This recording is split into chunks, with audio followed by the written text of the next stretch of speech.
ça se trouve on va pas du tout en même temps rentrer toutes les deux. Hein. Il faut que je m'installe là. Oui, regarde. Ça me fait tellement bizarre de faire partie de ton décor. Mais on rentre toutes les deux dans le cadre. Est-ce que ça te va? Bah oui, non. On est très proches, hein. Bah je peux me reculer, mais non, après, après je sors du champ quoi. Je vais faire le focus sur toi. Je sens que je vais pas du tout apprécier ma gueule. Bah tu ça par exemple, je vais le garder. Mais ça tourne pas. Si. Mais t'as pas prévenu que ça tournait. Quoi? Bah moi je trouve que t'es très bien si tu dis. Alors après par contre le problème c'est que je peux pas la changer. C'est-à-dire que... Et là ça fait très... T'es prête? Bah du coup c'est toi qui... Ouais. C'est moi qui introduis. D'habitude j'introduis jamais parce que je pars direct. Donc là je ne sais pas ce qui va se passer. Et puis le problème c'est que ce genre de truc, moi je vais avoir des tics de langage. Parce que j'ai jamais fait... Bah si. Allez ça allez, je te parle. Est-ce que tu fais ça? Tu le sais. Oh. Pardon. Et vous avez vu, je suis pas toute seule. Pour ceux qui la connaissent pas, mais peut-être que tout le monde te connaît en fait, on sait pas. Bien sûr. Non mais c'est possible. Je vous présente Audrey. Audrey, on peut dire comment tu t'appelles? Bah Audrey. Non mais non, parce qu'on aurait pu dire, je vous présente l'arôme des mots. Bah non, c'est pas mon prénom. Mon prénom, l'arôme, notre famille des mots. Enchantée. Non mais peut-être tu voulais la jouer un peu Batman, genre je veux pas dire comment je m'appelle. Je sais pas si t'as mis ton prénom sur... Des mots l'arôme. Des mots l'arôme. Je vous présente Audrey de l'arôme des mots. Pourquoi elle est là? Parce qu'en fait Audrey... J'ai vu de la lumière. Ça va être hyper long cette vidéo, va être hyper longue. Je suis désolée. Oh, j'ai trop chaud. Moi aussi il fait super chaud. On n'a pas du tout choisi de mon jour pour tourner, il fait 45 degrés. Oh là, déjà que moi j'aime pas la chaleur. Dehors. Audrey est là parce que, en fait, au-delà d'Instagram, figurez-vous qu'il y a une vie, déjà. Et que Audrey et moi, on se connaît depuis... Hey, ça fait 16 ans qu'on se connaît. Voilà. On a presque... On est encore fraîche, hein. On a genre la moitié de notre vie. On se connaît depuis la moitié de notre vie. C'est beau. Bah, c'est vertigineux, je trouve, comme constat. C'est beau. On est amis très proches. Enfin, moi, en tout cas, je te considère pas des amis très proches. Je sais pas toi comment tu me considères. Voilà. Truc trop vrai, tu sais, y a pas de... Oui, bah...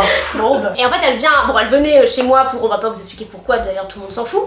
Mais on s'est dit que ce serait quand même hyper cool. Enfin, je me suis dit, parce qu'elle a aucune envie d'être là, que ce serait hyper cool qu'on fasse une espèce de vidéo. Donc, aujourd'hui, je vais pas du tout parler de livres. Donc, si vous voulez que je parle de livres, ben, cassez-vous. Bah, faites autre... Bah non, mais regardez ces autres vidéos. Parce que t'en as quand même fait. Tu vois, toi, t'es bien. Toi, t'es une bonne communicante. Parce que moi, j'allais dire...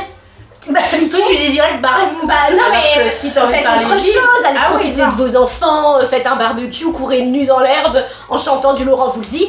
Mais parce que voilà, on va pas du tout parler de livres, on va parler de Bookstagram, les enfants. On va parler de, bah en fait plutôt de cette personne-là, puisque du coup elle a un compte Bookstagram, je sais pas si c'est comme ça qu'on dit. Oui, bah si. Si. Enfin, moi perso je suis curieuse et je me dis tant qu'à faire, autant faire une vidéo. Parce que quand on est toutes les deux, il se passe toujours des trucs un peu you-you. Et donc je me suis dit filmons ce moment où on va parler un peu de nous. Voilà. Mouche élégamment. Donc cassez-vous si vous voulez pas entendre parler de ça. Regardez mes autres vidéos parce qu'elles sont quand même très riches. Elles sont très bien. Voilà. Ou allez voir ses lives à elle parce qu'ils sont aussi très bien. Les... Comment ça s'appelle déjà? Ah bah ça s'appelle... Eh bah oui, parce que j'en ai tellement pas fait depuis un moment. Les apéros livresques. Les apéros livresques. Quel est le concept, Audrey, des apéros livresques?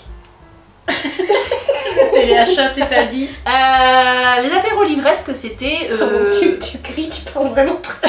Oui, je suis un peu mamie, je crois que c'est à cause de mon travail. Je suis habituée à parler super fort. J'ai très chaud, c'est horrible. Moi aussi. On peut ouvrir? Et non. Enfin si. Je transpire des cuisses. J'allais dire autre chose. Apéro livresque. C'était un concept que j'avais voulu lancer, enfin que j'ai lancé d'ailleurs, qui était pour... C'est difficile d'en parler. L'enthousiasme de la personne. Non mais tu vois, j'en ai tellement pas fait depuis un moment. Mais en fait c'est ça. Mais non, si, c'était le mode livre et le mode apéro. En fait, deux de mes passions réunies. Voilà. Et je voulais mettre en avant surtout des auteurs auto-édités pour leur donner de la visibilité à mon échelle et leur faire découvrir leur parcours, leurs livres, etc. C'est vrai que je n'en ai pas fait depuis un petit moment. D'ailleurs, je crois que le dernier c'était avec ta maman. C'est vrai? Et bah écoutez, si vous ne l'avez pas vu, allez voir, donc apéro livresque avec Michel Caton qui parlait des liens du passé, et j'ai moi-même fait une chronique. C'est un livre historique qui parle de... je sais pas, non c'est là-dedans en fait. Allez voir si Biologie. Allez voir, c'est un livre historique qui se passe dans les années 30. Je pense que la question qui brûle les lèvres de nos auditeurs, Audrey... Quelle est-elle, Cynthia? Bah c'est comment on s'est connus. En fait, moi j'aimerais bien d'abord qu'on explore un peu notre lien. Donc on se connaît depuis 16 ans parce que Audrey et moi on s'est rencontrés sur les bancs de la fac. Enfin, c'était pas une fac. Une école plus. Une école plus à La Rochelle. Oui, on peut faire ça. Hein. Tout le monde comprend de quelle école il s'agit. Voilà. Et en fait, coup de foudre. Hein. Coup de foudre très rapide. Coup de foudre hyper rapide. Je me souviens de toi m'invitant au cinéma. Tu te rappelles ou pas de ça? Non. Et genre je sors et tu dis ah nana, il y en a plusieurs qui vont au ciné. Et moi j'avais un truc à faire et j'ai dit non. Et en fait je me rappelle t'as dit oh non allez c'est trop con, ce serait trop bien que tu viennes. Et je me suis dit oh, c'est ma première amie. Tu vois genre elle est vraiment sincèrement touchée que je vienne pas. Ah bah tu vois moi c'est ce moment qui m'a marqué. Je me suis dit ça peut être quelque chose. Ça peut être quelque chose. Okay. Et il s'avère que je crois par le plus grand des hasards, et c'est en ça qu'on se dit qu'on est quand même connectés, t'as ouvert ton compte Insta au moment où moi j'apprenais que Qui m'aime me suive allait sortir, je crois. Il y a eu un truc comme ça, il y a une fucking mouche, ça me... Oui, ça va... Alors en fait, quand est-ce que t'as créé ton compte? Ça ira plus vite. Octobre 2020. Et bah tu vois, t'as créé ton compte quand moi j'ai envoyé Qui m'aime me suive à un éditeur. Non mais quelque part on est aussi liés par cette aventure. Tout à fait. Ah bah alors, oui. Ma question, Audrey, pourquoi est-ce que tu as créé ton compte Insta à la base? Est-ce que tu voulais vraiment... Déjà tu t'étais dit je veux me lancer dans ce sera sur les livres? Dans le monde de l'influence. Je me suis vraiment dit que j'avais ma carte à jouer. Alors pour ceux qui oui me suivent, sur mon compte j'ai voulu partir pour un beau road trip, 6 mois à 1 an. Je suis partie le 1er février 2020. Vous vous doutez que la suite n'a pas été favorable. Je suis rentrée beaucoup plus tôt que prévu, mais j'ai fait quand même 1 mois et demi, 2 mois de confinement en Thaïlande. Et du coup, j'ai retrouvé une passion qui avait été un peu mise entre parenthèses parce que bah, la vie fait que... Et je me suis dit, bah, pourquoi ne pas en parler avec d'autres gens, etc. Il s'avère que sur Instagram, j'ai découvert l'univers. Oui, bah tu le connaissais. Bookstagram. Ouais, c'est ça, tu le connaissais pas à la base. Pas en fait. du tout, je savais même pas que ça existait. La palle. Moi, je disais, j'ai mis ah mais merci 3 mois comprendre cet acronyme. à comprendre la palle. Oui, et comme je voulais pas passer pour une, je faisais genre bien sûr. Moi j'ai fait des palle. recherches, hein, Google est mon ami. Hein. Ah, Google ils disent que c'est une palle? Ah bah tu mets palle et puis tu mets livre, ils te disent que c'est du coup. Alors est-ce que tu peux expliquer? Parce que peut-être il y en a qui savent pas et qui n'osent pas bien demander. Évidemment. Il faut toujours demander quand vous savez pas. Bien sûr, donc palle, pile à lire. Ah. Et il y a également, je l'ai découvert, la balle. Parce que certains ont tellement du coup une palle énorme qui font une bibliothèque. Non mais ça va, allez, si. Parce que du coup, quelle est la différence avec la wishlist? Alors wishlist, par exemple, j'aime tellement cet auteur, cite un auteur. Ah c'est horrible! Allez, je sais pas! Cite un auteur de ton choix. Eh ben, un auteur de mon choix! Mais c'est fou que ça vienne. Émile Zola! Tu touches parce que ça peut pas enchaîner avec ce que je dis. Bon, par exemple, à la prochaine sortie de cette femme, donc Cynthia Raymond. La prochaine sortie d'Émile Zola. Tu peux pas du coup, puisque Émile Zola perd son âme, du coup n'est plus. Donc le prochain livre de cet auteur sort, on ne sait pas quand, et je le mets sur ma wishlist. Wishlist, liste d'envie. J'ai découvert l'univers Bookstagram. Ah oui, oui. Et quand je suis rentrée chez moi, on va pas se mentir, j'étais un petit peu de type pas dans une forme olympique, et je me suis dit oh bah tiens je vais parler des livres, mais parler, voilà, échanger, et je voulais surtout découvrir des nouveaux auteurs et parler aussi d'auteurs auto-édités. Rapidement, t'as réussi à quand même à avoir des gens autour de toi, non? Mais non, mais ça s'est fait rapidement quand même. Non, pas vraiment. Qu'est-ce qu'on entend par genre t'as réussi à décoller, enfin si c'est en termes de chiffres ou... Très vite t'as réussi à avoir des gens qui s'intéressaient à tes chroniques, qui commentaient, t'as eu des interactions avec les gens. Oui, alors par contre très vite j'ai eu des interactions, ça je suis moi il m'a fallu du temps pour avoir des interactions avec les gens, tout le monde s'en foutait. Hein. Les interactions, oui. Moi je me suis abonnée très rapidement à presque beaucoup d'auteurs que je suivais, etc. Est-ce que c'est une stratégie que tu... C'était pas du tout une stratégie. En fait, moi, je me suis abonnée pour après écrire un petit message perso et pour dire j'ai lu tel livre et je voulais vous faire un retour de lecture. C'était pas une stratégie genre je m'abonne et tu t'abonnes? Non, pas du tout, non. Je déteste non, les parce gens que qui font ça, cette stratégie. on les repère. Genre ils like les 4 premières publications, voilà. Mais après ils s'arrêtent. Ils se disent hey, gars. C'est genre hey, je suis venue faire un coucou. N'hésite pas à venir chez moi. J'ai tout donné. Arrêtez de faire ça sur moi. Je regarde plus. T'as des gens qui font pas ça pour le partage ou pour justement les interactions, c'est genre je vais faire du chiffre, je vais avoir pas mal d'abonnés, donc je vais me faire repérer par des maisons d'édition qui vont m'envoyer gratos les livres. Oui, c'est ça, le but ultime, c'est d'avoir des abonnés. Alors après, je veux pas jouer les hypocrites. Moi, c'est vrai que mon but dans la vie, mon but c'est aussi d'essayer d'agrandir ma communauté parce que par le métier que je fais, c'est toujours plus agréable d'avoir une grande communauté parce que tu as plus de visibilité et tu touches plus de personnes. Donc bien sûr que c'est un objectif. Quand j'ai créé mon compte Instagram, mon objectif c'était pas de rester à 2 abonnés, c'est vrai. Non mais tu vois, moi et ta mère. Voilà, donc faut pas être hypocrite à dire ah mais moi c'est pas du tout un objectif de vraiment avoir que de pas avoir d'abonnés, c'est pas vrai, c'est vrai que ça reste un objectif, mais il faut le faire intelligemment quoi. Il faut que tu t'abonnes à des gens parce que t'as envie de t'abonner à eux, pas parce que t'as envie d'avoir des abonnés. Enfin je dis ça, moi c'est comme ça que je réagis, alors ça ne marche pas de ouf comme stratégie. Oui mais t'as des interactions au final. Mais par contre j'ai des interactions, c'est des échanges pertinents, voilà. Des gens avec qui, ma foi, je rigole, je m'esclaffe, je m'ébroute. Enfin, ça, tu te quoi? Là maintenant, est-ce que tu peux dire à combien d'abonnés t'es à peu près? On s'en fout, t'as pas envie, on passe la question.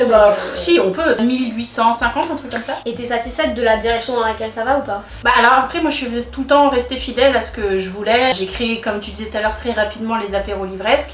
Et je pense que ce qui a fait, oui, ce qui a fait aussi que par exemple par rapport à d'autres comptes et tout, ça n'a pas décollé comme certains, et c'était pas du tout mon but, c'est que moi je ne suis pas du tout axée par exemple sur la photo. Un livre qui est présenté avec un fond, etc. C'est beaucoup. Voilà. Ah bah t'en as, ils sont là. Moi je. Il y a quelqu'un. Mais il y a quelqu'un. Arrête de me faire flipper. Mais non, il y a personne. Je t'assure qu'il y a quelqu'un. Mais pourquoi tu fais flipper les gens comme ça? Et puis je présentais beaucoup d'auteurs qui, mine de rien, sont moins connus que des grands noms de maisons d'édition. Donc forcément sur tes posts ça ramène beaucoup moins de base, de likes ou de choses comme ça. L'année dernière pendant un an je n'ai rien fait, donc forcément j'avais le temps de publier du contenu. Là avec la reprise c'est un peu plus compliqué, et j'ai aussi des difficultés avec la tangente que ça prend par rapport justement en termes d'implication et de temps que ça demande. Pour, mine de rien, on va pas se mentir, on prend du temps pour faire des vidéos, des réels, des posts. Quand on voit qu'il y a eu 2 likes et 3 commentaires, je suis désolée. Ceux qui vous diront que voilà, ça ne leur fait rien, c'est mentir. Ça fait toujours un petit passement de se dire j'ai passé tant de temps, il n'y a pas forcément de retour. Alors qu'il y en avait avant, c'est ça, c'est ce que tu disais, qu'il y avait un peu plus d'engouement avant, et que c'est comme si l'algorithme d'Insta avait un peu changé et avait privilégié d'autres formats, non ? Ouais, après je sais pas si l'algorithme a vraiment changé. Moi je sais que je suis beaucoup moins régulière, et Insta pour moi a toujours mis en avant, et ce qui est logique, la régularité dans tes contenus. Mais après quand certains publient 4 posts semaine et qu'au final il n'y a rien d'exceptionnel dans le... Je vois que tu choisis tes mots. Mais parce que c'est... final, mais non, mais parce que... c'est de la merde. Non, c'est pas de la merde. Mais quand, voilà, il y a rien d'autre, enfin, il n'y a pas d'apport, entre guillemets, ils sont visibles, hein. Je vois que tu marches sur les œufs, la tête. Bah oui, c'est difficile, complètement. Et du coup, est-ce qu'on peut parler de ton projet qui finalement n'a pas eu lieu, ou est-ce comme que le voyage, hein, on est sur échec. Hein, parce que c'était aussi pour ça, dans cette optique-là, que tu avais créé ton compte, c'était pour avoir une espèce de communauté. Alors au tout début, non, et après très vite, en fait, vu que j'ai décidé en effet de revenir dans mes bagages avec un projet qui était un projet d'ouverture de café littéraire, je me suis dit ce compte-là peut amener justement à faire des rencontres, à m'apporter en effet, comme tu disais tout à l'heure, une communauté qui serait propice à justement de la visibilité. Le projet est au point mort, frein à main. Voilà, t'as vu, mine du... Non mais tu fais très très bien le mime. Là, si tu sais pas quoi faire, si t'as pas d'autres projets. Donc moi j'habite à La Rochelle pour info. Si les gens ça tu le donnes comme info. Très belle ville, hein, La Rochelle. C'est beau La Rochelle. Franchement La Rochelle, allez-y. Si vous savez pas quoi faire ce week-end, faites un petit week-end à La Rochelle. Et... glace chez Ernest. Glace chez Ernest, petite gaufre chez Gaspard. Ah ouais. Et donc projet avorté parce que c'est très compliqué de trouver un local dans cette ville. Et le centre-ville rochelais, depuis le Covid, l'immobilier, que ce soit l'immobilier perso ou pro, a fait vraiment une magnifique montée. Oui, ça marche. Voilà, crescendo. Oui, c'est ça, faut vendre des organes quoi si tu veux acheter. Ouais, c'est ça. Oui. Et toi, tu tiens à tes organes? Moi, je tiens à mes organes. Et j'ai pas d'héritage. Enfin, dans le sens où... J'ai pas eu un don récent qui aurait pu... Mais je veux pas, hein, parce que sinon c'est horrible. Non, c'est vrai que dit comme ça, je souhaite la mort de personne dans ma famille. Oh, je me rends compte que c'est horrible de dire ça. Donc c'est très compliqué d'ouvrir et d'être indépendant. Le concept c'était café littéraire, du coup les gens entrent, prennent un petit café et il y a des livres d'occasion, c'est ça? Ouais, moi c'était en fait la partie café et la partie librairie d'occasion uniquement parce que je voulais vraiment, le but c'était d'amener aussi la culture accessible à tout le monde et je souhaitais aussi faire pas mal d'ateliers avec des auteurs. Par exemple, notamment Cynthia, si elle avait été disponible. Des ateliers d'écriture, des ateliers découvertes de la lecture et une partie café. J'avais même fait une formation barista qui du coup, à part moi, me satisfait. Genre tu sais faire la mousse en forme de canard? Alors, non. Ce projet est mort en fait. Moi, je ne souhaite pas partir de la ville dans laquelle je réside. Et l'immobilier étant ce qu'il est à l'heure d'aujourd'hui... Lançons un appel!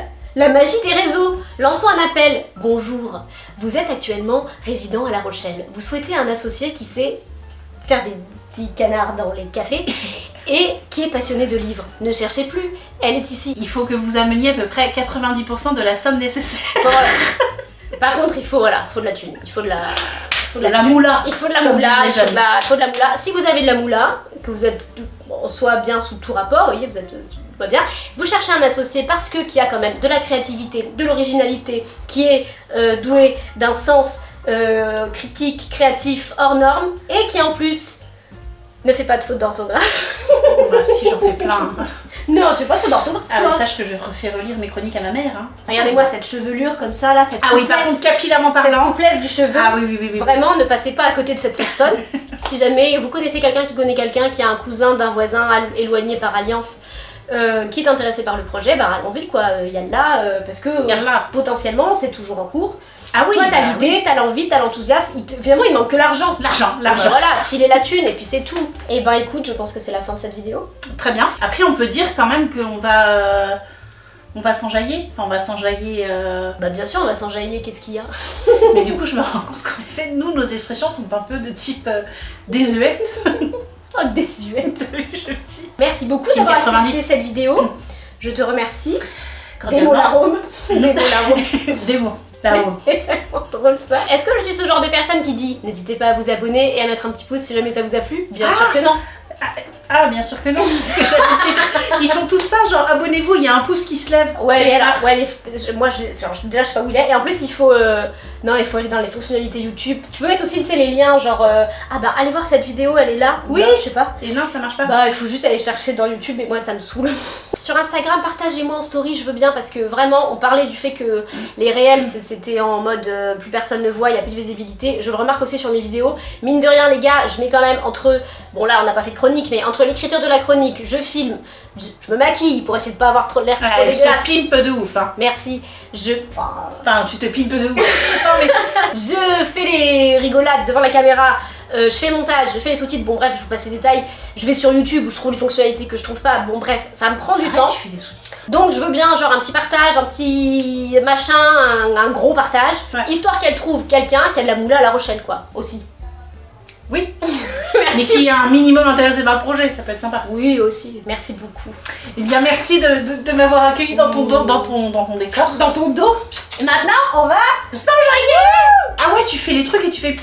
Allez. Comme Tarkan. Ouais, qu'est-ce que c'est? Mais Tarkan dans les années 90. Je crois que c'est Tarkan. Mais bien sûr que si, tu chantais ça quand on était ado. Tarkan pour moi c'est le méchant dans Mowgli. Hein. Non, ça c'est... Shere Khan. Shere Khan. Namanina minana, nanana nina ninana, nanana. Voilà. Ok. Allez bisous.